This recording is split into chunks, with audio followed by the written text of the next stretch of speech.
Ready? Yep. Hey, thanks for joining us once again. I'm Josh Goding here with my friend Tyler Smith. And today we're going to be talking about the 1968 film Planet of the Apes. This is a classic sci-fi film. Came out the same year as 2001. This is from 20th Century Fox. And well, we've got a lot to say about the film. We will be getting heavily into spoilers right off the bat. So if you haven't seen the film, please go do so immediately.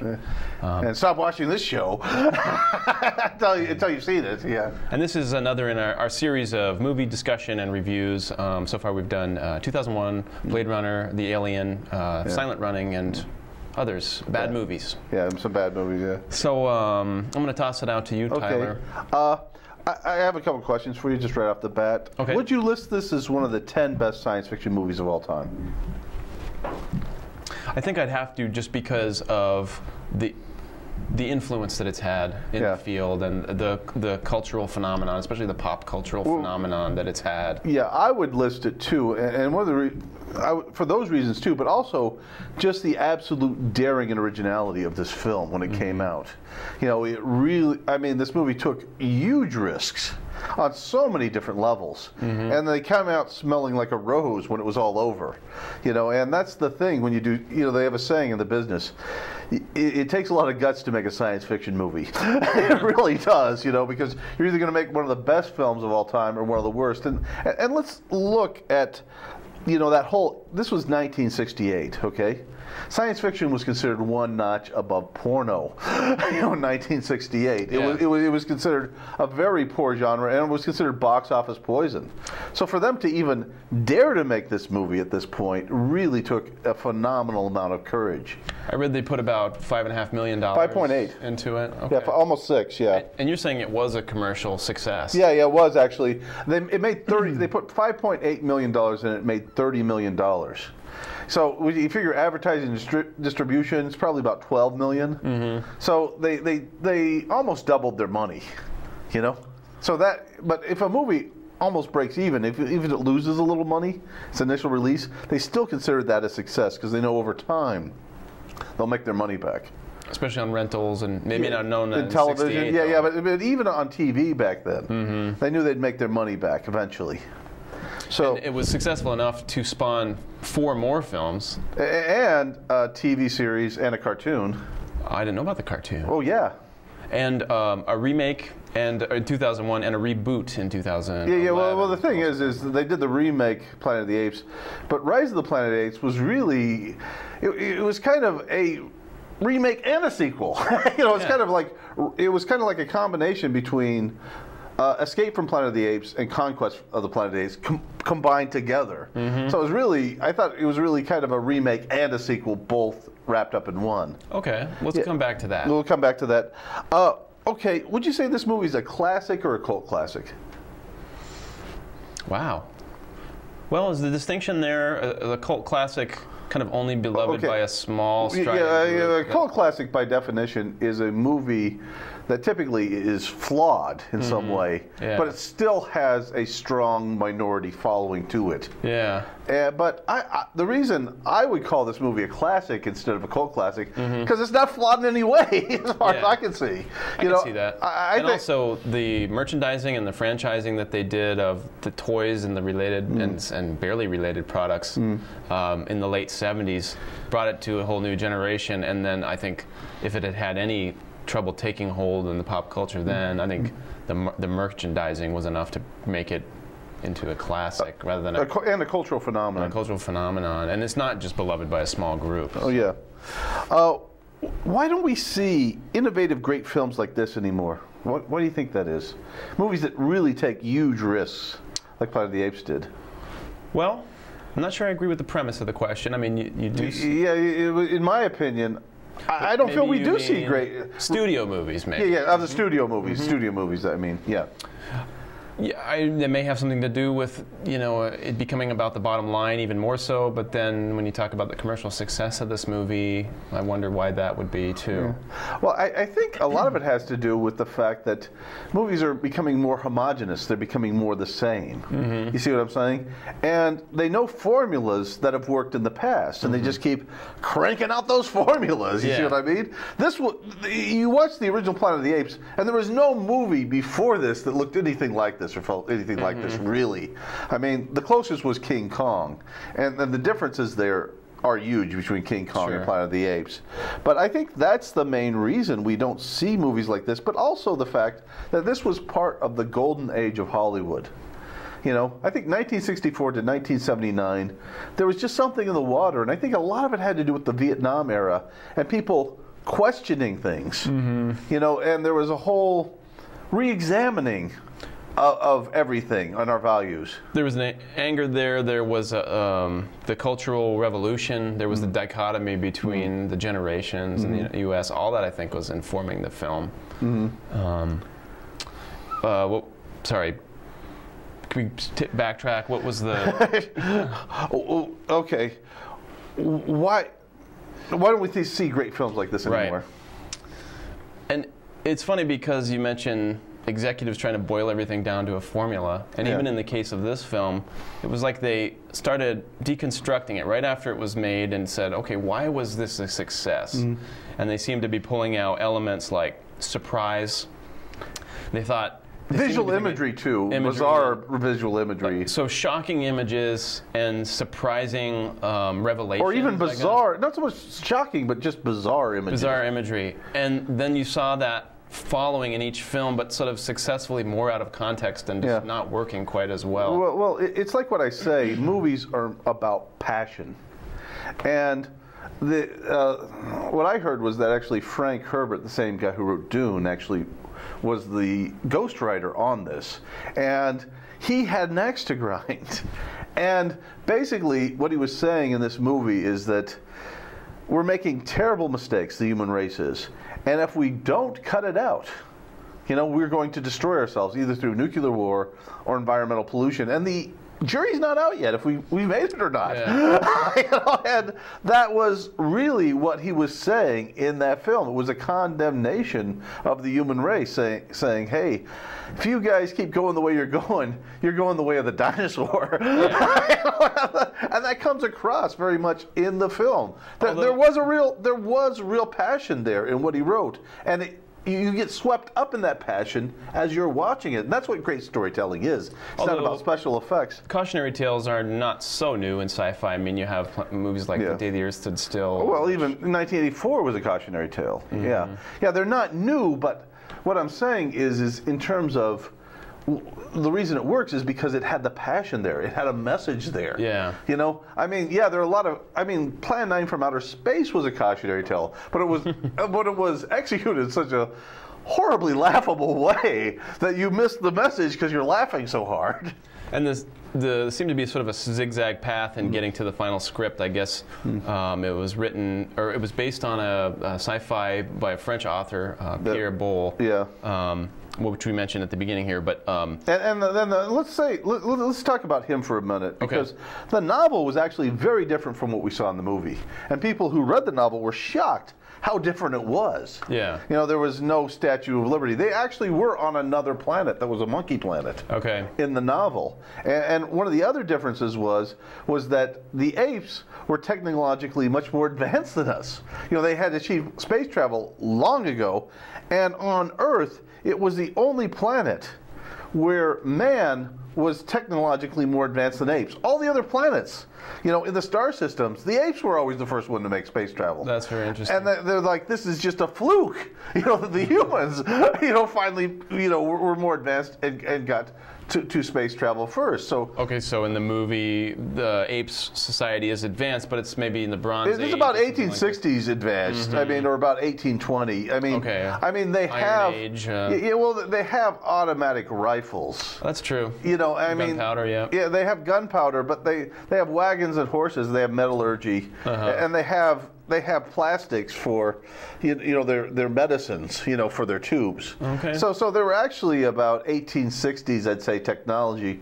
You know, they weren't that far behind us, but they did that for a reason. It was a budgetary reason. Yeah. You know, and this is one of the things. You know, I say it again, sometimes having too little money actually helps out the film. In this case, it really did. They don't have the technology of, let's say, space travel, possibly cartography. Well, it's like they were trying to figure out what a modern ape car, futuristic car would look like, or a futuristic helicopter. And they're like, well, let's just make it about, you know, 100 years back, you know, and then we don't have to worry about what it looks like. You know, they can look like. Was that just a convenience? Yeah, it was a convenience, but it worked. You see what I'm saying? It did, with the guerrilla soldiers on horses. On horseback. The first and one of the most shocking images of the movie. Yeah, and when you see that, that's, you know, it's like, they say that one of the great things about science fiction is it has great visual imagery. You know, and it's like you could freeze frame that image and just look at it for 10 minutes and think about it. Yeah. You know, where you first see the apes on the horsebacks, and you see the shocked look on Charlton Heston's face, like, what's going on this planet? Yeah. You know, oh my God. That's when the crazy soundtrack by Goldsmiths first really starts to come into play. Well, he was doing that all the way up to then, but it was taken on a different beat at that point. You know, it was get jarring and dissonant, and yeah, it was getting more unnerving at that point. Yeah. When you see that, it's like, oh my God. When you hear that, there's sort of a zoom in on the tree line, and you hear the roar of the ape or whatever as they're coming to hunt the humans. And by the way, Jerry Goldsmith got the Oscar that year for Best Musical Score, and he deserved it too. Yeah, well, there's something about that music. Is that like music concrete or something where you use found objects like pipes and pans and things as part of the instrumentation? Yeah, and considering how crude the technology was in 1968 for doing music like that. Yeah. I mean, we got to even take our hat off even more for that, you know? And then supposedly he used a number of ethnic instruments and so on to give that alien. Oh, yeah. It was just absolutely genius at every level. I mean, and it, you know, and again, huge risks, and it came out smelling like a rose, you know? Yeah, the music ends up seeming dissonant, organic, disturbing, but organic, and it really fits. It matches. Perfect. A singular mood, a singular soundtrack for the Apes. If we can tangent for a moment, did the other movies follow then that musical? Did they recycle the music from the first one, or how did that? No, they actually didn't. You know, they actually went for more of a. They didn't use the same music, but they went to more of a classical score for most of it, except Escape from the Planet of the Apes, where they used kind of a comical musical score for that, because that was more of a comedy. But yeah, the other films, they sounded similar, but you could tell they didn't put the amount of work, instruments, or care in there.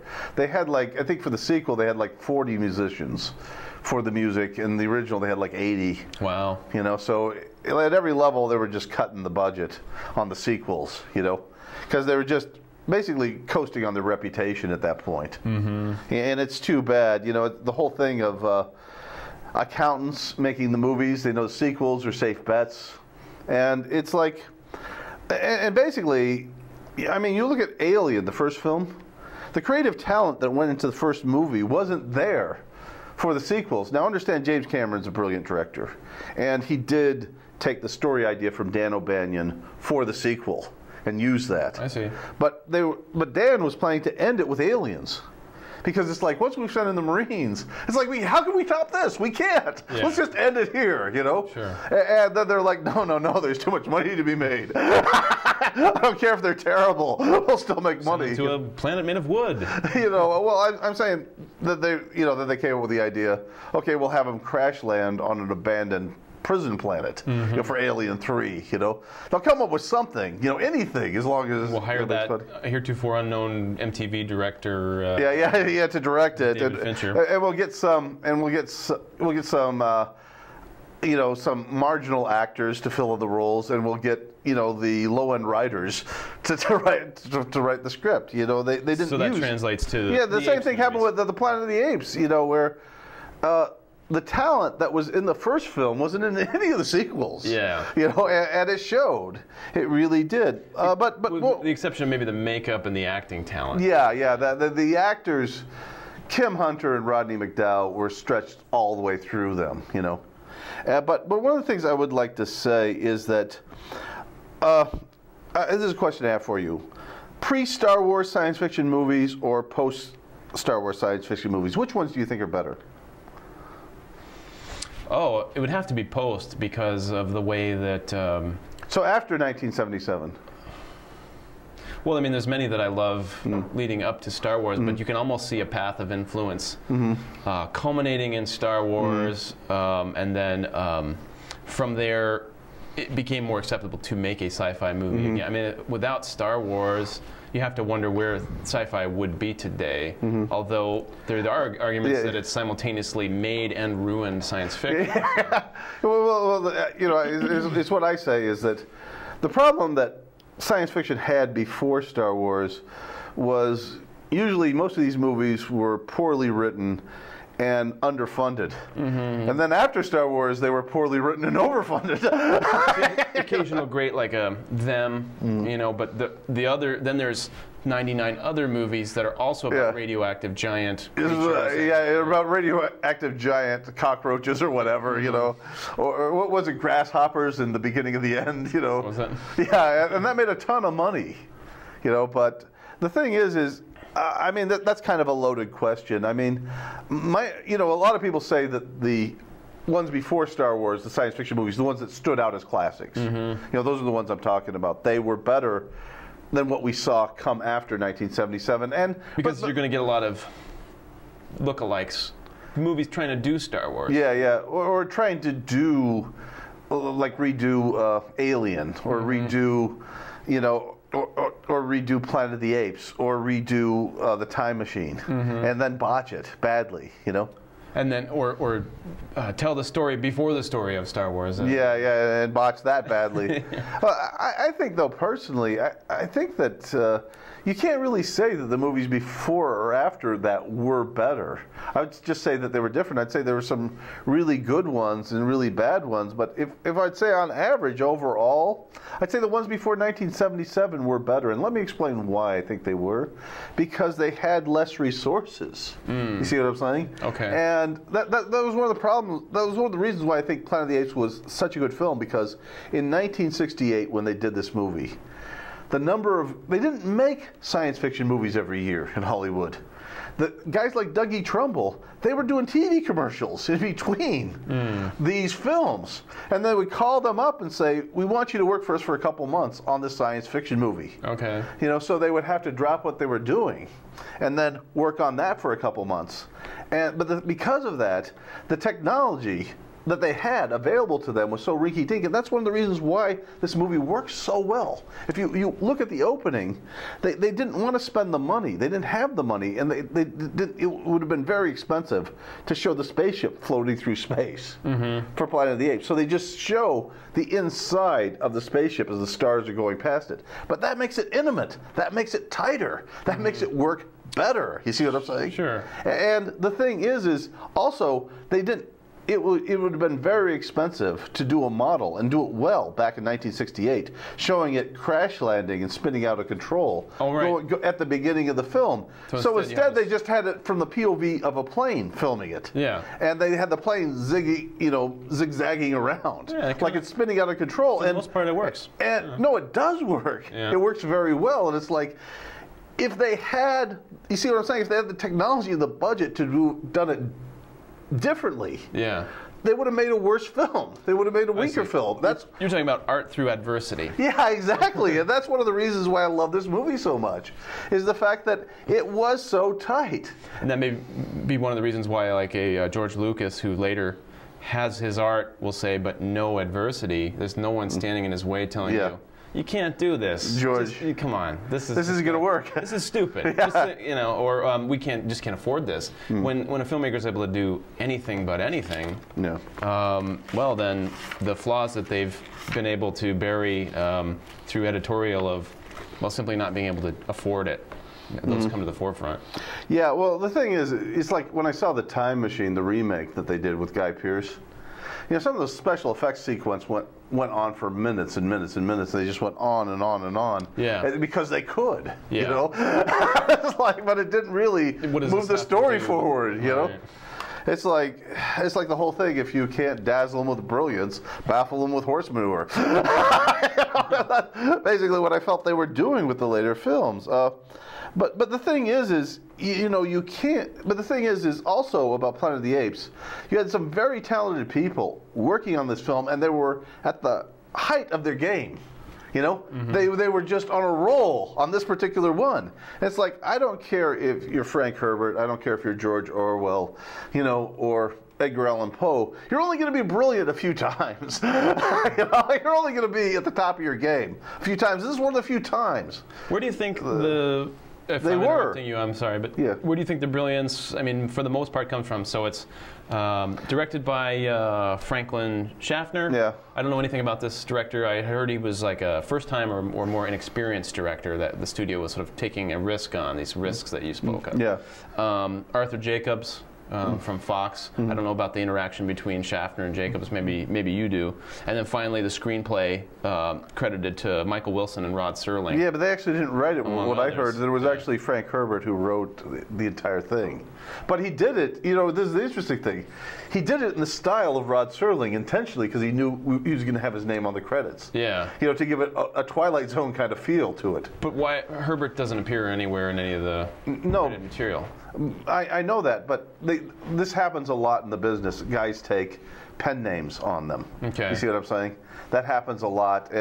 But the thing is that this was really a thinking man's science fiction film. This was a very intellectual science fiction film. This is a movie that was written from a very smart man's intellect.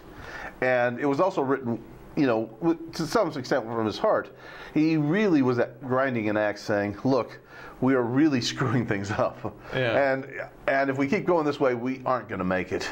You know, and it's interesting because you have the apes as the voice of the author in that. Okay. You know, condemning the human race, saying, your wisdom must walk hand in hand with your idiocy. You know, but the thing is there's so many things that were so innovative about this movie, and that you couldn't make a movie this way this day and age, and it's too bad because it really all came together right. I mean, the slow build-up, you know, and little touches in there that were just so genius, like where they're stumbling as they're going down this hill. You know, they're stumbling and falling and tripping, and because that's the process of doing anything. So if they're making it for the first time today, which we see in the reboot, the movie would have to be in a full-on action mode by Act 3 for anyone. And you'd have to have a lot more special effects in it too.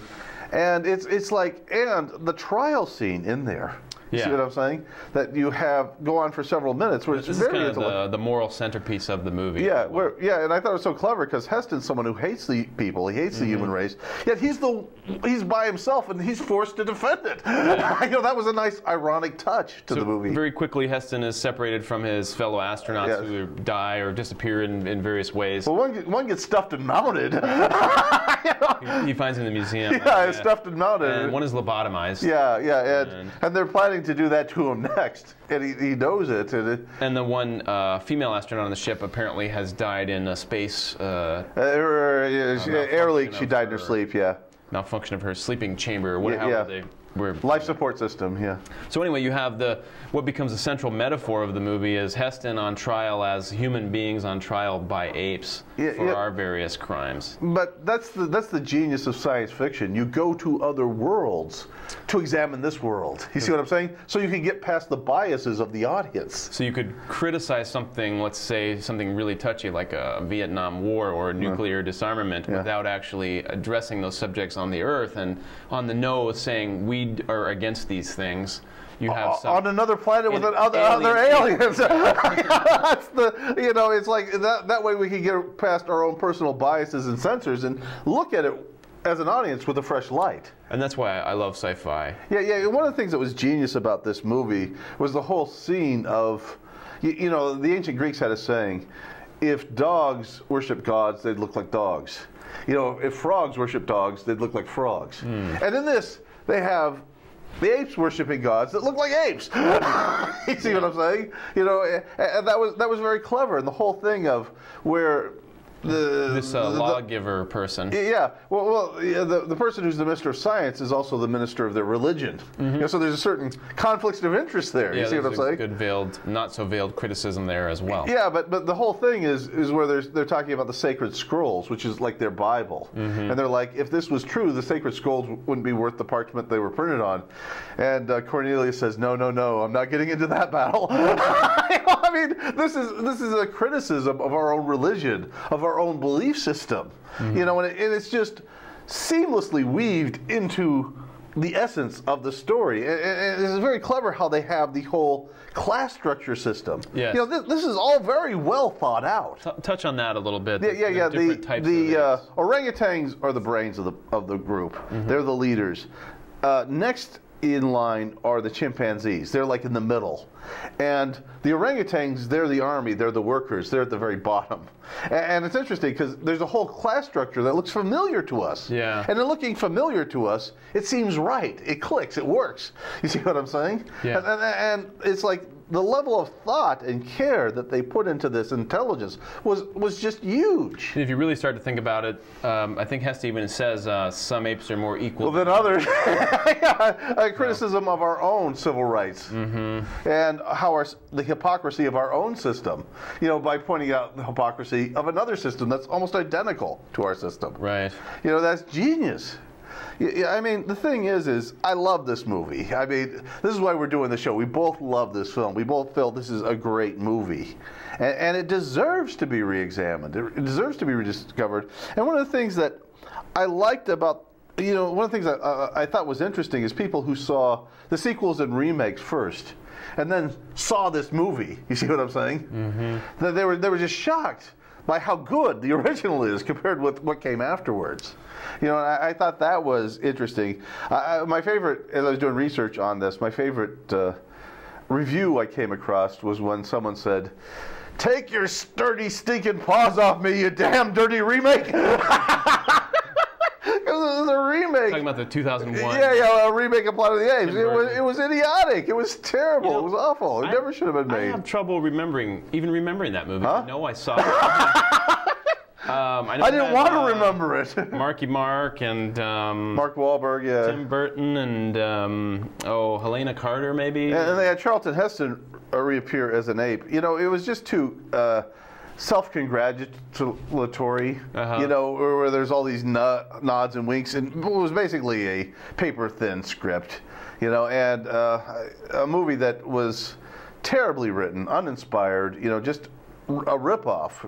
Writing on the name parasitically of the original. And they try to rip off the successful elements of visual imagery and surprise just by tacking on some stuff. It made absolutely no sense. Yeah. Like where he comes back to Earth and he goes to the Lincoln Memorial and there's an ape there. This is like the whole Abraham Lincoln. Well, it's like the whole Statue of Liberty twist at the end. Yeah. Except now it's just stupid. It just doesn't work. And we kind of saw it coming. It's like we knew there was going to be something shocking. Yeah, or supposed to be shocking in theory. But the thing is I mean, this movie works on so many different levels. I mean, it's just. But the thing is I really wish that filmmakers would go back to doing in-camera model shots. Going back to having tighter budgets, smaller budgets, and relying more on intellectual arguments. Being willing to take that risk of having like a trial scene, like what they had in Planet of the Apes. And it's like, that was one of the problems I had with Rise of the Planet of the Apes. I actually kind of liked the film, but I didn't like it near as much as you did. Okay. But one of the reasons I didn't like it is because I don't like the CGI, ape so much. Okay. That came across phony to me. But there was an arc to the story that made sense. It wasn't lame brain story. Yeah. There actually was a full arc. My main problem with the film was actually the ending. Okay. And I'm getting ahead a little bit, but we're jumping around here, but it's fine. Go ahead. But the thing was I would have changed the ending. Overall, I liked the movie, but I would have changed the ending to where the nuclear war starts as they're fighting the humans. Yeah. And that you see the apes literally rising up from the ashes of the chaos of the nuclear war. Instead, they hint at the Well, it's a virus. Yeah, a virus running loose, and they're spreading all over the place. You know, the apes are all over the world. So that was, I think the reason that they didn't do that was probably they were planning to do a sequel where that happens in the sequel. And I think they would have been better doing it in this film. You're going to get something that's like a combination of Contagion and Planet of the Apes and... Well, maybe a combination between 28 Days Later and Planet of the Apes. Yeah. You know, I mean, but the thing is I really wish that they would have less money. I really wish they'd have less special effects. I really wish they would take more risks like they did in the original. And to do it on... And to do a movie, you know, to go with more spec scripts, to where they got a filmmaker or a writer out there who says, I'm going to write this on spec. I don't care if no one wants it. I love this story. I'm so passionate about it. I don't care if no one gives me a dime ever. So which for the layperson means what? You only get speculation. paid if... A spec script, okay, a studio script is a script where the studio pays a writer to write something that they're interested in. Sometimes the writer will come to the studio and say, I'm interested in this project, I want you to give me a little money, I'll start writing it. And then the studio says, okay, we're going to lay down parameters that we want you to work within. Okay. You know, or they'll come to the writer and say, we got an idea for a story, we're going to pay you some money to write it up for us. That's a studio script. A spec script is speculation, short for that, where a writer just sits down and he types out the script. This is what I want to see. And then he hands it to the studio, said, love it or leave it. you know, but the thing is Joe Hesterhouse talked about that. He said, Basic Instinct was a spec script. I wrote what I wanted to see. I handed it out to the studios. They all wanted it. They all bid on it. Wow. You know, and he got something like $3 million for the script. You know, the highest paid screenplay ever. And the thing was that they shot the movie the way he wrote it. You see what I'm saying? Without artistically going in and changing it. And the thing is that I think that really needs to happen again. Even though this was a project that really was, I think, more of a studio script, but it really had the heart of a spec script. You know, it really had... I wonder how that was preserved, because I wanted to touch back on social commentary. And there are many forms of social commentary in the movie. Two of them are, let's say, Vietnam War or nuclear disarmament criticism with the ending. The idea that the people of Earth have blown themselves up and we're on Earth. The Planet of the Apes is, spoiler alert, the planet Earth. Far in the future, and some kind of cataclysm. I'm presuming nuclear. Yeah, it was a nuclear war, was what they were saying. Because you have Heston beating the sand, saying, "You blew it up, you maniac." Yeah. It was a nuclear war. Yeah. And the thing was that image at the end of the film.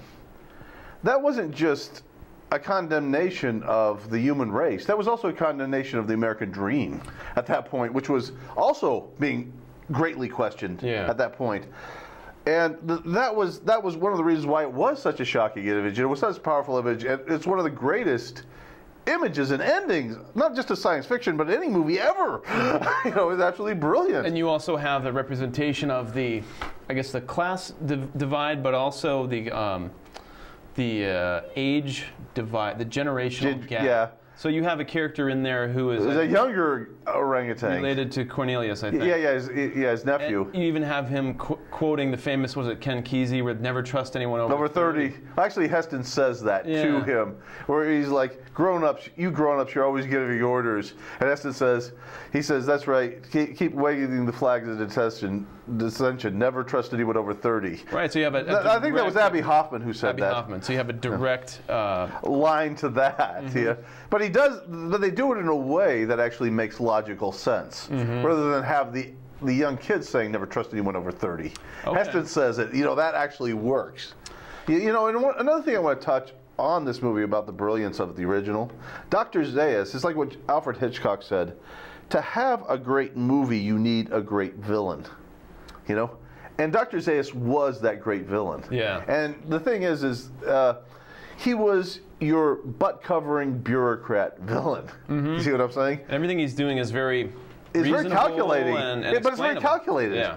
But the thing is there's a French politician who said it's better to go along with a lie than admit to a mistake. And that was what Dr. Zaius was doing. He was covering up the truth at any cost. And I think it was incumbent on his position as a minister of religion and science, both, to hide the truth about the origins, the archaeological origins of human and ape, and which came first, or which was civilized first. I think. Basically, you have a dig site that's being covered up, and it's across the forbidden zone or whatever. And come to find out why no one is allowed to go there. It's because they find well, how exactly does that go? They find a human doll. Well, they find a human doll in there, but humans are mute. And then the human doll says, "Mama." And he says to Dr. Zaius, "Would an ape make a human doll that talked?" So that blew the whole theory out of the water. I mean, another thing that was genius about this movie, it was really like peeling back an onion. And you don't see this in most movies anymore, where it's like every time you peel back an onion, you get a new layer. Every time you peel it back, you get a new layer. And that was the movie all the way through.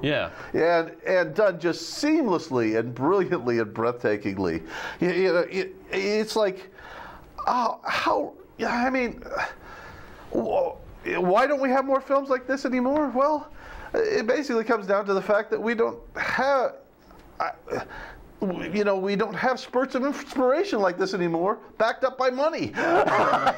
Basically what it comes down to. It seems like, culturally, we've got plenty to complain about, and there's as much strife now economically as there was in the 70s. So even more. Why aren't we saying the hard things? And why? I guess our movies have become escapes. Well, I think our culture is different too. Kids have been raised to be very materialistic and not to question authority. And you see that coming out in there, and also to be apathetic. That's one of the things I actually did like about Rise of the Planet of the Apes, was the fact that there's messages that we can learn from that film the same way we can learn from the original Planet of the Apes. It's that, it does have that to it. And I love the whole thing where the different monkeys are talking with each other with sign language, the ones who know it. Like you got a chimpanzee talking to an orangutan, using sign, and that's documented. That happens. Where they would talk to each other in the zoos. And the thing is as long as they're fighting amongst themselves, as long as they feel disenfranchised, demoralized, the people in power can run roughshod over you forever. They can always control you and get you to do whatever they want. You're their slaves. And that's the whole thing. It's like when he takes the spray that makes them smarter. It's like now they are a team. They're smart enough to work as a team now. Now, they have an agenda. Now they're not apathetic. Now they don't feel disenfranchised and disempowered. And there's something we can learn from that scene. It's intelligent enough that at least has that. It wasn't. I will say this, though I didn't like the movie near as much as you did. It did. It did have some of the good qualities of the original. And let's talk also about. Should we get into the let's talk at this. We're about halfway there. Okay, I think it's. Do you think we said enough about let's talk about Beneath the Planet of the Apes. Let's get to the sequel. I just want to mention though that Planet of the Apes. It's worth saying that it's the first sci-fi movie I ever saw that actually used Einstein's special relativity. The idea that as a plot line, the faster you travel, the slower your arc in time is. And if you're traveling at the speed of light, everyone else is going to age much faster than you are. So if you come back, the whole twin paradox, where your twin could be like half your age by the time you get back. They were thinking when they got back to Earth at what, 3,500 years? No, it's 2,000 years. And Heston was delighted with the idea that all these people that he hated. They hated were dead. The whole system that he hated was dead. Even the whole space program. But that's one thing I did want to also touch before I forget on this film. You couldn't today have a hero who's this antisocial as the main character. You see what I'm saying? You just couldn't get away with it. You could in the 60s because people were angry. And they were openly angry. And the thing is and who's that antisocial? That's another thing that makes the movie stand out. So you have this reluctant hero or anti-hero even. Both. All the above, And criticizing all the things that we supposedly as an audience hold dear about, about America or what have you. Exactly, Yeah, that was, and the whole idea that he was disgusted with what he saw in the 20th century and took this mission to try and escape it, only to find himself in a far worse nightmare than what he left, you know? And that's a good science fiction twist, you know? Right. Where you look for utopia and you find dystopia, you know? And it gives Heston plenty of opportunities for good scenery chewing as he... Yeah, as he yells and complains about everything. Like only he could. Yeah, but the thing was, I want to talk a little bit about Beneath the Planet of the Apes. Okay, this is the second film in the series. It came out the next year, or? Yeah, almost, Okay. yeah. Well, the thing was, basically they'd said everything that they wanted to say, that they had to say in the first film. And now they just didn't have anywhere to go. One of the producers actually suggested that Heston get in a Stargate and go to another planet, another world. Okay. As the next step, where they leave Planet of the Apes completely behind. Okay. To take the character to another world, another setting, and. What happened was Heston didn't really want to do the sequel. He only agreed to do it if he had a small part and was killed out at the beginning. And plus, they wouldn't have been able to save money by reusing all the ape makeup from. From that, and the ape sets that they built. Yeah. You know, they reused them. But the thing was what they came up with was clever from a business standpoint. What they did was they reused all the same sets they had before, the same ape makeup. But also they had Heston at the end of the film, so the beginning. Did they shoot it out on the Fox Ranch? Yeah. Powell and all that? Okay. But the thing was Heston, they convinced Heston, look, if you only want to be on 10 minutes, just short bit the kill off, why don't you be the 10 minutes at the end instead of the beginning? And then we can have the hero looking for you for the rest of the movie till he gets to you. And then Heston's like, okay, he agreed to that. But the thing was the premise of the movie was so bad. It was on the level of Robot Monster. I mean, which is the worst premise than Plan 9 from Outer Space. The premise in this is that these aliens that are on the planet, they just throw them in there because they need new bad guys. And these aliens that are on the planet, they're super intelligent, and they have all these telepathic powers, but yet they're so stupid as they worship an atomic bomb. Aren't they radiation mutants? Aren't they like humans that have been somehow changed? Well, but they're non-humans from Heston's standpoint. They can take their faces off. Okay. They may be mutants or high advanced mutants, but if they're so advanced, why can't they stop the apes from walking all over them and killing them? Every premise of this movie is just lame. Why do they worship a warhead? That explodes and destroys the entire planet. Other it's stupid to have a weird image like weird dramatic images from the original. Isn't this shocking?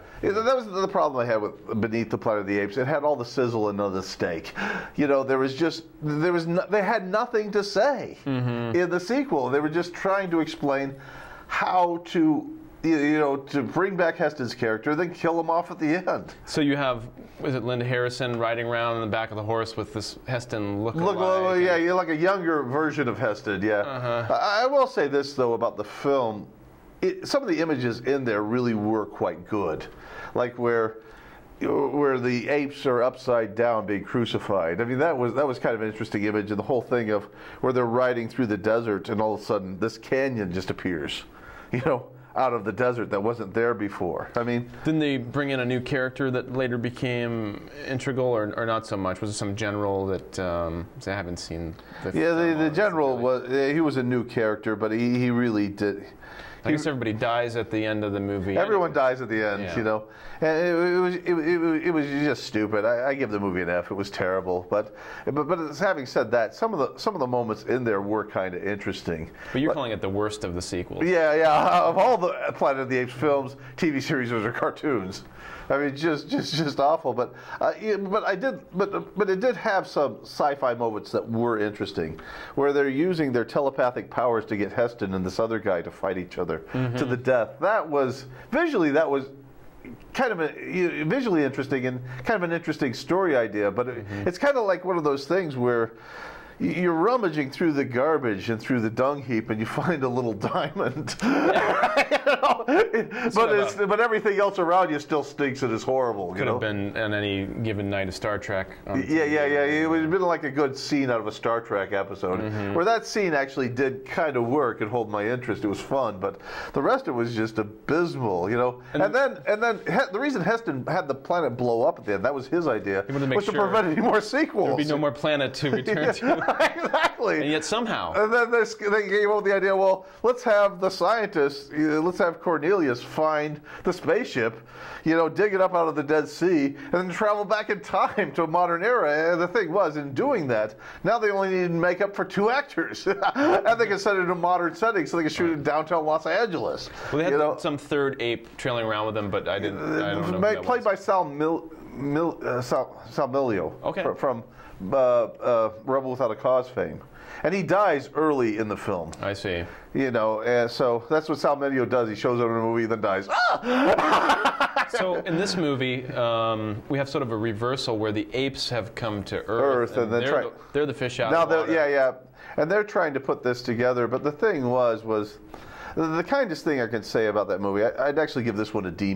Okay. But the thing that I thought was interesting about this film was they had a scene where the actors were talking to this panel. Kim Hunter and Rodney McDowall played the 2 apes. And they didn't need the makeup on during the scene because you only saw the backs of their heads. They took it off and they tried to do their lines. And they couldn't do it with the right emotion. They couldn't do it convincingly. Yeah. They had to put the makeup back on, to be in character to do this. They actually put not all of it, but most of it back on, just so that they could get in character to play these parts. And I thought that was the most interesting thing to come out of that. And that movie, even though you described it as a comedy, it also has some issues. Shocking ending where they have that. They have the shock ending where they've given birth to an intelligent ape, and they switch a dumb ape for the intelligent ape, and they think they killed the dumb one. And then the whole thing where the ape is saying at the end, "Mama, Mama, Mama," that was the shock ending for that one. But the ape that later becomes Caesar is the only one who's left alive at the battle on the boat. But they have Rodney McDowall play that part too. So in the third movie, he plays his own son. Yeah. Well, this is actually the 4th movie.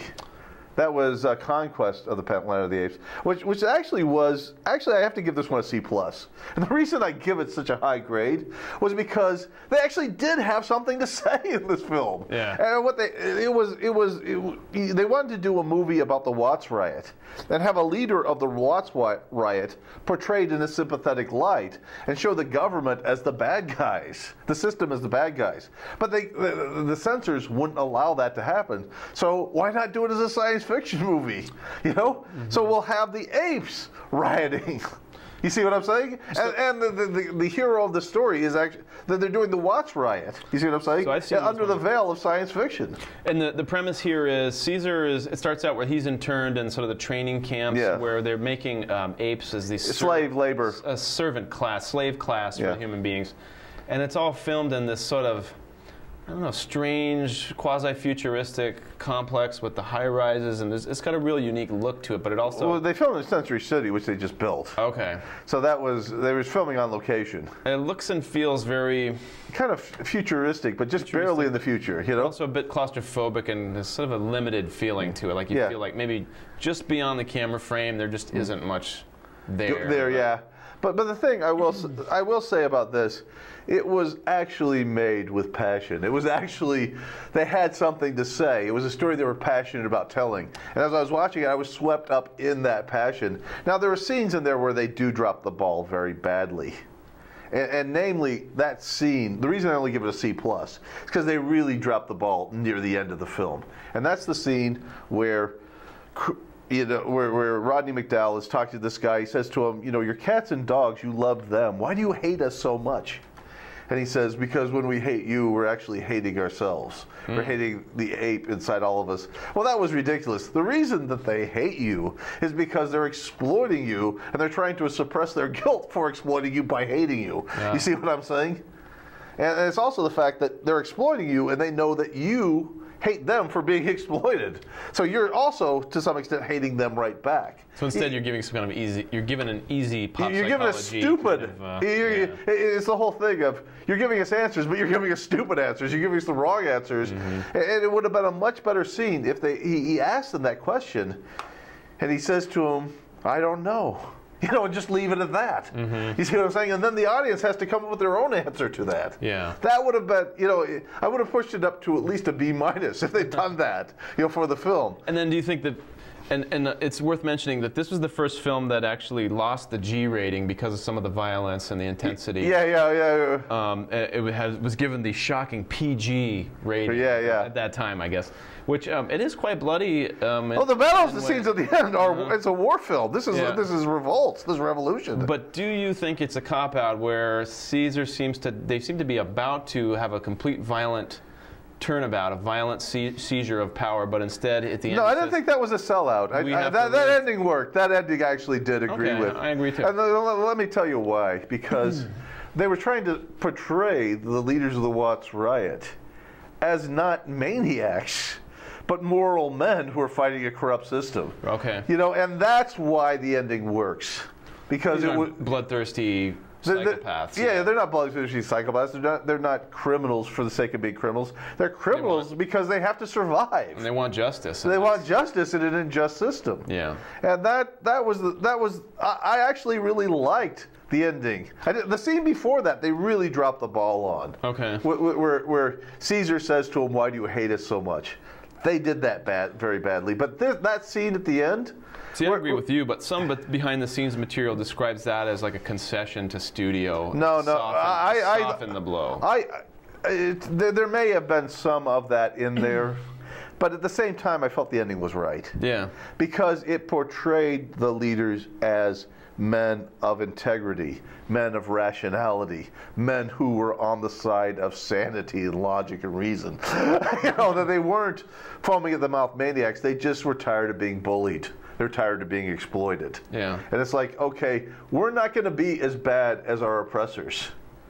You know, we're not going to seek our revenge now that we're in power. Mm-hmm. You know, and that makes them better than us, you know? And that, you know, even though they did it for the wrong reason, perhaps, it still was the right ending. It still was the right answer to that film. And this sets the stage and paves the way for the fifth film, which was Battle of the Planet Apes, which I think I'd also have to give an F to. It was bad. It was, I think, by far the cheapest. The budget had been the small, lowest budget. Well, actually, no. Escape from the Planet Apes was the lowest budget. Oh, okay. But this was down there with it. Especially with compared to what they were trying to do, and then gave them the budget. Yeah. The most interesting thing I can say about Battle of the Planet Apes was there's a scene in there where Caesar is going to his armorer for arms for various reasons at various times. And the armorer gives him all these questions. You know, are you thinking out what you're doing rationally? And that was an offshoot of the Vietnam era. You know, if we're going to go to war, shouldn't we have, before we hand out the guns to the soldiers, shouldn't we have a wise philosopher person ask them all these questions, make sure that they've really thought this out properly? You know, and that was an offshoot of that. And they were trying to do something good there. But the scene just came across in the movie as just incredibly annoying. Like, shut up and give me the weapons! Well, they were trying to portray the struggle between things within the ape subculture and sub-races. Well, this was actually a direct offshoot of the Vietnam fight, where people were saying, look, if we're going to hand soldiers weapons, there should be someone who's the armorer, you know, who's handing them the weapons, handing them the money, who asks them the right questions. But make sure that they're really doing the right thing. And in this film, we end up with gorillas against chimps or something like that. Well, in this film, Caesar, who's a chimpanzee, at this point, I think they have a few orangutans in the background, but they're not really running things. It's the chimps that are running things at this point. Yeah. But the thing is that it's, you know, at that point it's like a struggle between gorillas and chimpanzees, a battle, and they did that just because they needed to build some dramatic tension as to what's going on. But the whole thing of when, you know, they're saying that the apes are better than humans because we don't kill each other, was their argument. And then when they did start fighting each other for power and killing each other, you know, they couldn't claim that anymore. Yeah. And then they had to free the humans as slaves. You know, the most notable thing in that film was the fact that John Huston did the narration for it. Oh, yeah. And, you know, he actually was good in that. But the ending was intentionally ambiguous to the point of being practically meaningless, what he's saying. It's so vague, what he says at the end. Yeah. You know, you can interpret it 10 different ways, or 1,000 different ways, you know. And the ending was just kind of vague and cheap and cheesy, and a kind of a cop-out and confusing. I really didn't like the ending. Vague enough they could have tacked it on almost any ending, pre-ending that had come right before that. Yeah, and another thing I really hated about the ending was the fact that as the humans are losing the battle and running away, you know, they actually are able to get away. So we leave it wide open for another sequel. It's like, oh, One please. thing I heard that happened was that with you know, but it's an obvious ploy doing that. Leaving that door wide. Yeah, wide open for the next sequel. You know, and there'll be even less ape makeup needed because. Yeah, that's what I heard happened. That to do the first movie, something must have changed with makeup and prosthetic effects to where. Yeah, that was another thing that was really daring about this film, where the makeup had actually gotten just good enough to where they could do a movie like this, and it would be laughable. But it wasn't cheap, and so with each successive sequel, they tried to minimize the number of apes. Well, they were doing things like they were having like a standard mask that they couldn't move. Mm-hmm. Which the gorilla mask they liked better, I think, because you just kind of put it on there. Yeah, it was this generic mask, all the same. Mm-hmm. You just put it on, and you couldn't move your mouth at all or your face. And that really and that showed. Yeah. You know, as you're watching it, you're spotting that, and it just doesn't look right. Where there's supposed to be big crowds are really just because, I saw in the documentary, they just move the camera closer and tighter and don't show how few people are actually in this thing. Yeah, it was, you know, but one thing I will say about getting back to the original, you know, choosing Rodney McDowall and Maurice Evans and Kim Hunter, these were some of the top actors in the world who were playing these parts, and they had to pay them big salaries to get them to do this. And the studios argued against this, saying, look, if we're not seeing their faces, why do we have to pay top dollar for these, you know, these high-end actors to play these parts? And they explained to them, look, these guys got to act through all this makeup. We're going to need the best, you know, for this to work, at least for the three principals. Yeah. You know, that was another thing I liked, where for the Rise of the Planet of the Apes, one of the orangutans was named Maurice. That was a little nod to Maurice Evans. You know, I got that. When we were talking on the phone, you said you didn't pick that up, but I picked that up right away. So he was the actor that who played Dr. Zaius, yeah. And Maurice ended up being the orangutan in Rise of the Planet of the Apes. It was the name of the circus orangutan or whatever. And was it? I don't remember that part of it, but yeah. I think so. But that was probably another nod. But yeah, I mean, they do little stuff like this all the time in movies. You know, for Mad Max Beyond Thunderdome, another science fiction film, the guy who played one of the cops in that film, he was in the second film, but he was in the third film as one of the prisoners, one of the criminals. So to make the point of this world's been turned so upside down, the people who were cops are now the have-nothings who have forced to become criminals in order to try and survive in this world. Sure. You know, their entire world's been completely topsy-turvy. And that was, we're getting close to the end. We still got a couple minutes. Can we talk about the 2011 Rise of the Planet of the Apes a little bit? Okay, yeah. And then let's bring it full circle. But I want to plug one more. We're at 60.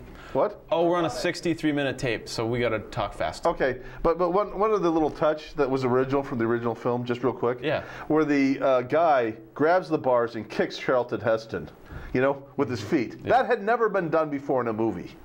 And we saw that in First Blood.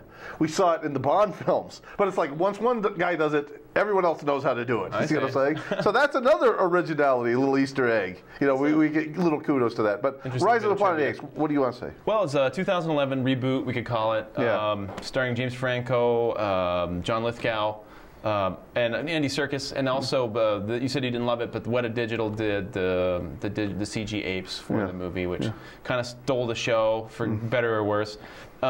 This is kind of a recombination of some of the plot elements from the other sequels and prequels. Yeah. So it's sort of a remake of Conquest, the Planet of the Apes. It's really kind of a remake of Rise and Conquest combined together, I think. It's really kind of originally, to some extent, its own film. But I did kind of like it. There is at least an arc in there, and there is some intelligence and integrity to it. But I'm not a huge fan of CGI, and I'm not a huge fan of overusing special effects, which I felt they did in this film over and over and over again, but they did it at least in a better way than they usually do. Yeah. At least the special effects were moving the plot forward. I think the CGI was top-notch. However, some of the scenes you probably could have done without, because you get the sense so they just didn't. There was no gravity kind of when the apes were moving around. It didn't feel like it was completely finished or rendered, some of it. But I think it did. It was made by people that loved the original Planet of the Apes. I think there was a passion there. I think there was a passion. You could feel a respect for the original material. And the formula was called 1-1-2. The running time on Planet of the Apes was 112 minutes. Okay. that was a little Easter egg there, a little reference. Quotes from the first movie, but they're done with reversals. So you have the humans saying, "Get your hands off me." And, well, also the whole thing of the nickname of Caesar's Bright Eyes. Bright Eyes. You know, that was Heston's nickname. And the hosing scene. It's a madhouse stuff. Yeah.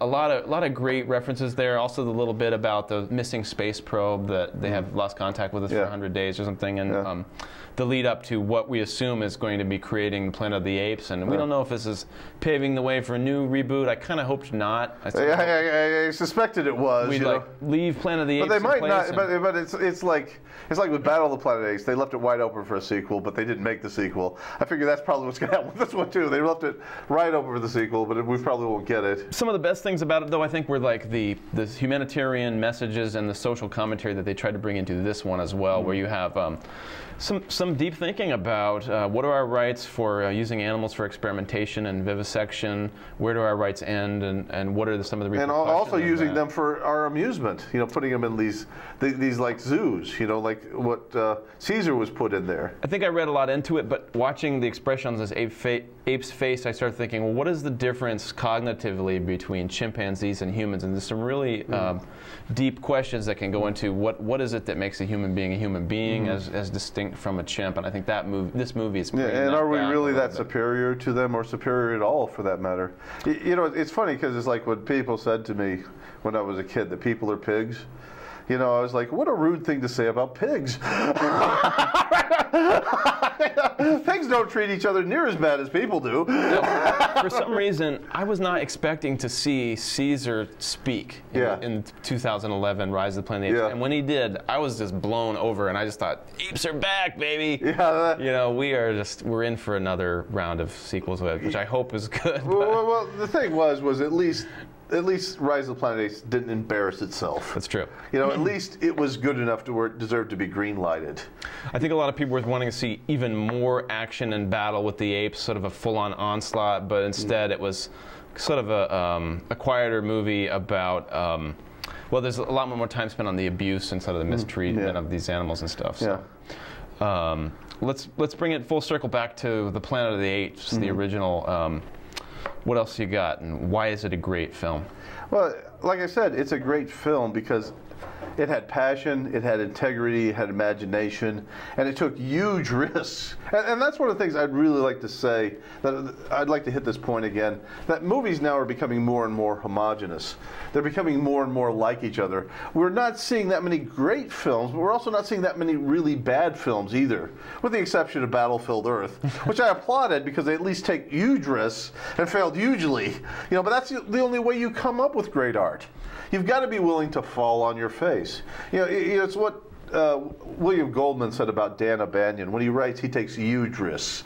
You know, and that's what makes him such a great writer, because he takes the big risks. You know, and it's like not everything he writes is going to work, but when it does, it's magic.